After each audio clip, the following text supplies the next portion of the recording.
And Allu Arvind గారిని stage మీదకి రావాల్సిందిగా కోరుకుంటున్నాను. ఓకే, సో ఈలోపు మా హర్షిత్కి లవ్ టిప్స్ ఏదైనా ఇవ్వాలి అనుకుంటే ఏమి ఇస్తారు? వాడు మా దివానగానే మిగిలిపోతాడు నేను టిప్స్ ఇస్తే.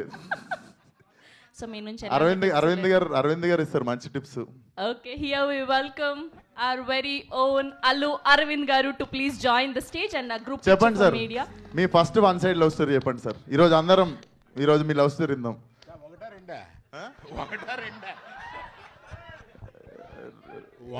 రెండోది ఇప్పటికి స్విచ్ ఆన్ ఉందా సార్? వన్ సైడ్ అన్న తర్వాత ఎన్నన్నా ఉంటాయి. ఇప్పుడు ఒకటేనా సార్? ఇప్పుడు ఒకటే, సారీ. పర్లేదు, నా వయసుని బట్టి అడుగుతున్నాం అనుకోవట్లాగా. అంతే కదా సార్, మనం యూత్. ఇవాళ ఏముందా, ఇవాళ లవ్ బిగిన్ అవుద్ది.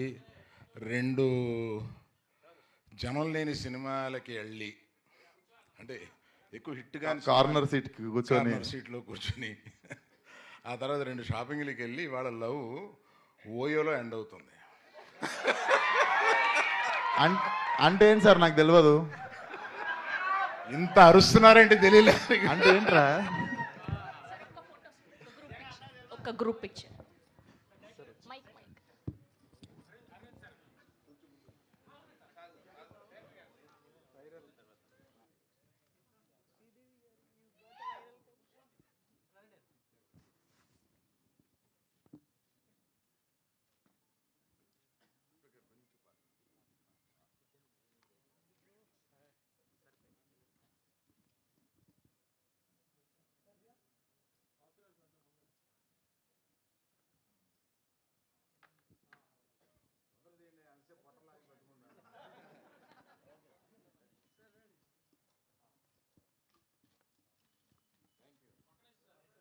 ఛానల్స్ కోసం ఛానల్స్.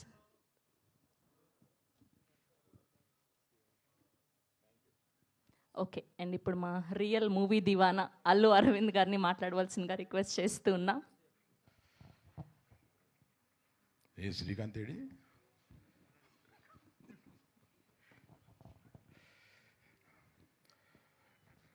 నాకు వాసు ఫోన్ చేశాడు, ఒక కథ విన్నాను, మీరు కూడా వినండి.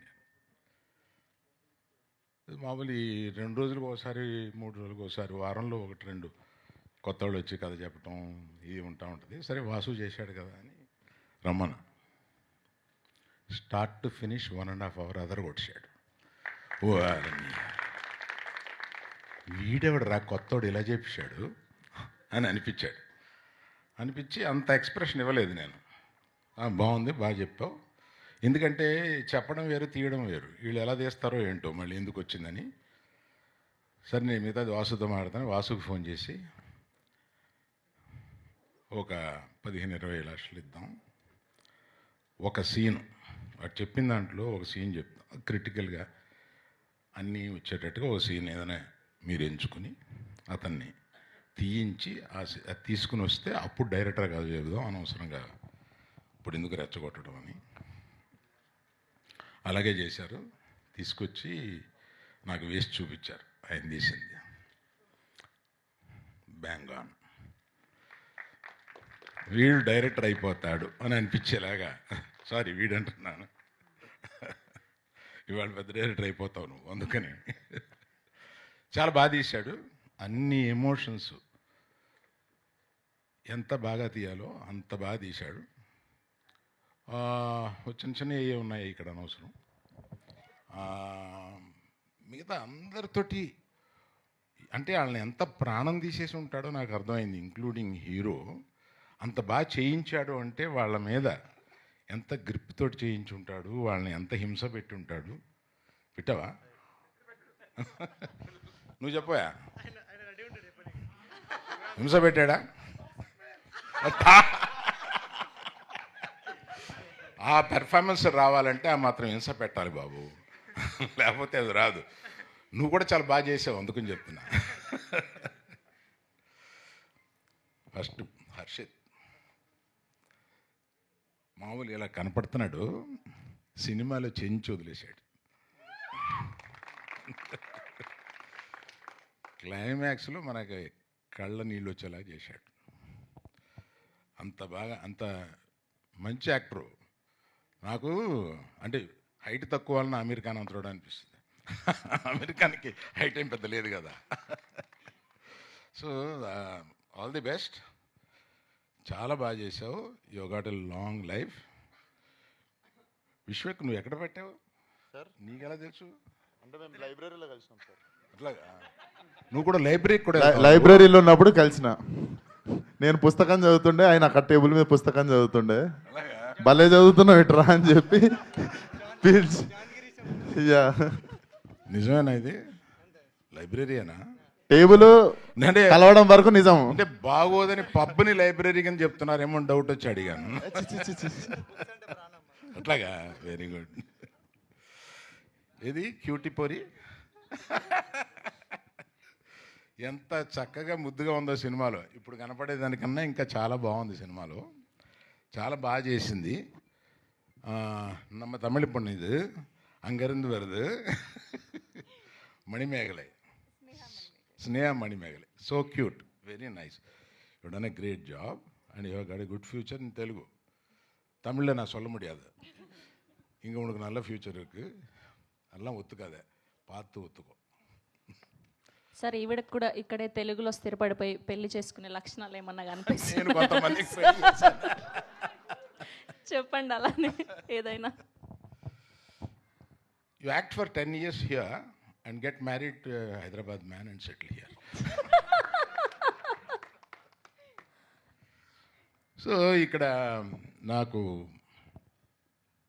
విశ్వక్సేను నేను ఒక 5-6 ఏళ్ళుగా ఓ సినిమా చేయాలనుకుంటున్నాం. అతను చెప్తాడు, నేను చెప్తాను, కనపడి కావలించుకుంటాం, తర్వాత మర్చిపోతూ ఉంటాం. ఇప్పుడు నాకు కనపడినప్పుడు నువ్వు డబ్బులు ఎంత తీసుకుంటావో చెప్తే ఇస్తా.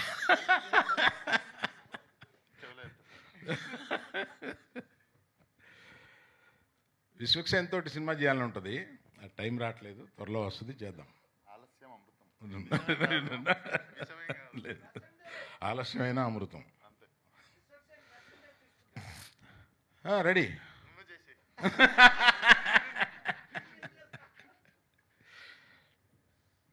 ఏమయ్యా నీ గ్యాంగ్ మొత్తం రిప్రజెంట్ చేస్తూ నువ్వు రావా?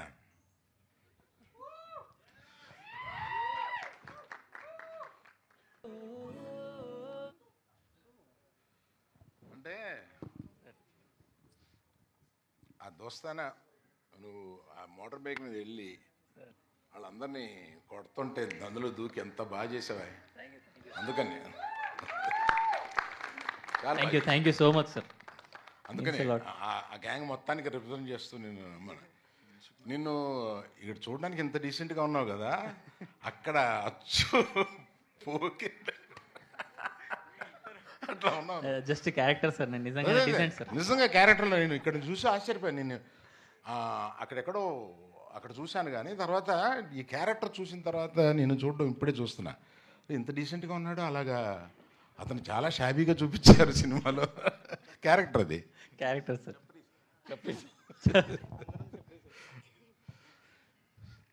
So there is nice you are associated with this Vasu and Sridevi. Nice for your support.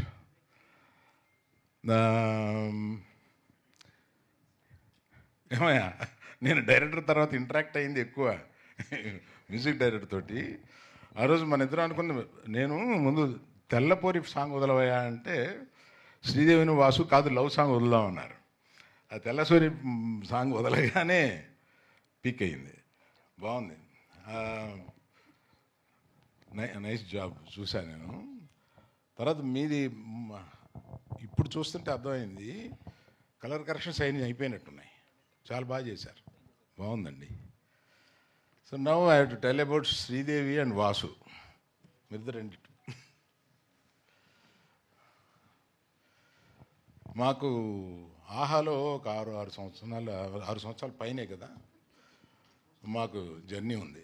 అంటే ఫస్ట్ 1 year నేను ఆహాకి రెగ్యులర్గా వెళ్ళేవాడిని. అప్పుడు ఎవ్రీడే పొద్దున ముందు ఇంటరాక్షన్ వీళ్ళతోటే ఉండేది. అట్లాగా మనం ప్రొఫెషనల్గా ఒక ఇంటరాక్షన్ ప్రారంభించిన ఆ తర్వాత మనుషుల్ని మనం ప్రేమిస్తాం, మనకి దగ్గర అవుతారు. అలాగా శ్రీదేవిని ఎప్పుడు చూసినా డార్లింగ్ శ్రీదేవి అనేవాడిని. సో అట్లాగా వీళ్ళిద్దరూ హైలీ టాలెంటెడ్ పీపుల్.